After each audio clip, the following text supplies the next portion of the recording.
अंतरिक्ष में गई सास बहू।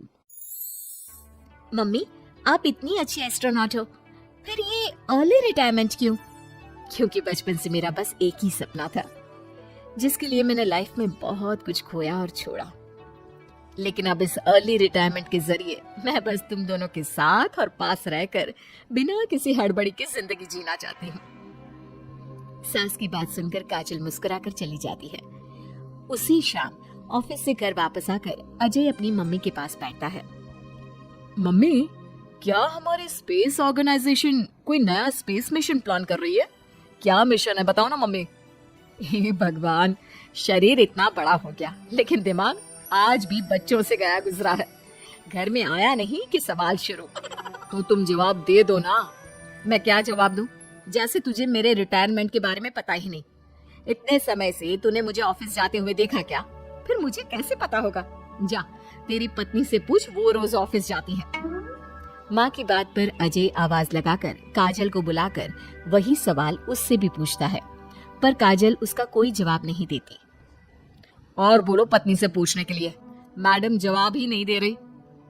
सवाल जायज हो तो जवाब मिलेगा ना, तुम्हें अच्छे से पता है। कॉन्फिडेंशियलिटी रूल्स के चलते हम किसी से भी ऑर्गेनाइजेशन और मिशन से रिलेटेड कोई बात नहीं कर सकते। वो तो पता है, लेकिन मुझसे भी छुपाने का मतलब समझ में नहीं आया। वो मम्मी, रिटायरमेंट एप्लीकेशन के बाद से आपने ऑफिस भी आना बंद कर दिया। सबको लगा कि अब आप इंटरेस्टेड नहीं होगी, इसलिए इन्फॉर्म नहीं किया। क्या तुम भी इस मिशन का हिस्सा हो? मैं ही इस मिशन की लीड साइंटिस्ट हूँ। ये हमारा अब तक का सबसे बड़ा और इम्पोर्टेंट मिशन है। अगर ये सक्सेसफुल हो गया तो दुनिया में हमारे नाम के साथ मेरा प्रमोशन भी पक्का है। काजल की बात सुनकर दोनों माँ बेटे हैरान रह जाते हैं, लेकिन फिर सब साथ मिलकर सेलिब्रेट करते हैं।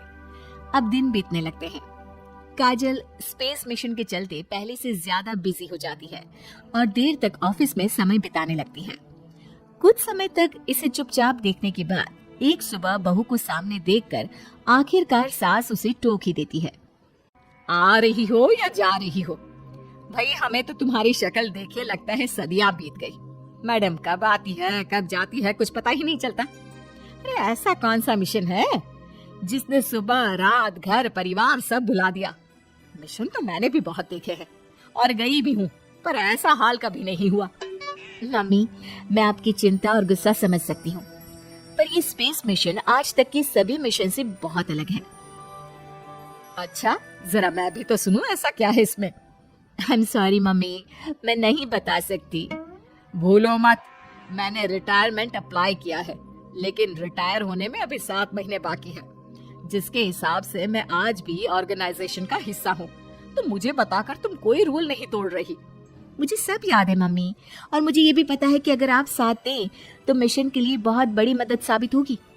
पर सीनियर्स ने रूल बनाया है कि इस मिशन की इंफॉर्मेशन सिर्फ उन्हीं के पास होगी जो इसका पार्ट है, और मुझे तो उन्होंने खास अपने पास बुलाकर ये समझाया था।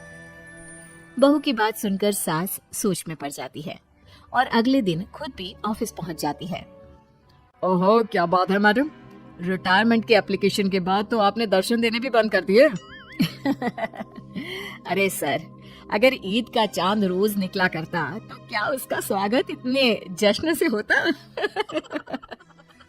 इस पर सीनियर भी हंसने लगते हैं और दोनों कैबिन में जाकर बैठ जाते हैं, जहां सास बातों बातों में नए स्पेस मिशन के बारे में पूछती हैं।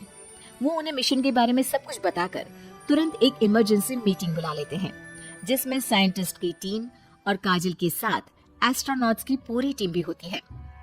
तो ये है हमारी टीम, जो सब कुछ भूल कर दिन रात इसी मिशन पर काम कर रही है। अगर आप भी हमें ज्वाइन कर ले तो सोने पर सुहागा हो जाएगा। अगर आप मुझे टीम में चाहते थे तो पहले कांटेक्ट क्यों नहीं किया? आपने स्पेस में ना जाने के फैसले के साथ डेस्क जॉब का भी इनकार कर दिया और अर्ली रिटायरमेंट के लिए अप्लाई कर दिया, और फिर पिछले 1 महीने में किसी के साथ कोई कांटेक्ट भी नहीं हुआ।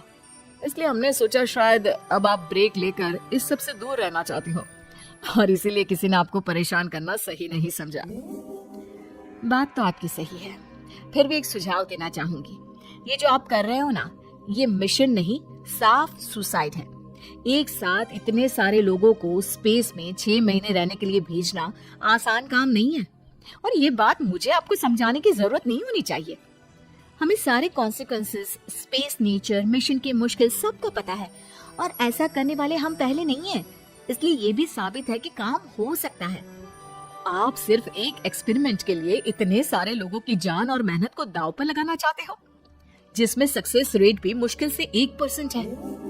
बहुत देर तक इन्हीं सब बातों पर बहस चलने और काजल की सास उर्फ ऑर्गेनाइजेशन की सबसे एक्सपीरियंस्ड एस्ट्रोनॉट को बहुत देर समझाने के बाद भी जब वो राजी नहीं होती, तो ऑर्गेनाइजेशन के सीनियर्स को उन्हें घर वापस भेजना पड़ता है। लेकिन उसी के बाद से न चाहते हुए भी सास मिशन के बारे में सोचना बंद नहीं कर पाती। इसी तरह एक हफ्ता बीत जाता है। माँ, जब घर में बैठकर भी मिशन के बारे में ही सोचना है, तो इससे अच्छा है कि वहां जाकर इस सोच के जरिए उनकी मदद ही कर दो। उन्हें ऑफिस में नहीं, स्पेस में जाने के लिए मेरी जरूरत है। वो चाहते हैं कि मैं हेड एस्ट्रोनॉट बनकर बाकी सबके साथ स्पेस में जाऊं। वाओ, रिटायरमेंट से पहले आखिरी असाइनमेंट की तरह इससे अच्छा और क्या हो सकता है माँ? आपको हाँ बोल देना चाहिए। उस टीम में एक मेंबर काजल भी है। अगर हम दोनों ही चले जाएंगे तो तुम अकेले कैसे रहोगे? वहां से जिंदा वापस आने की कोई गारंटी नहीं बेटा। अब भी हमें भेजना चाहते हो क्या?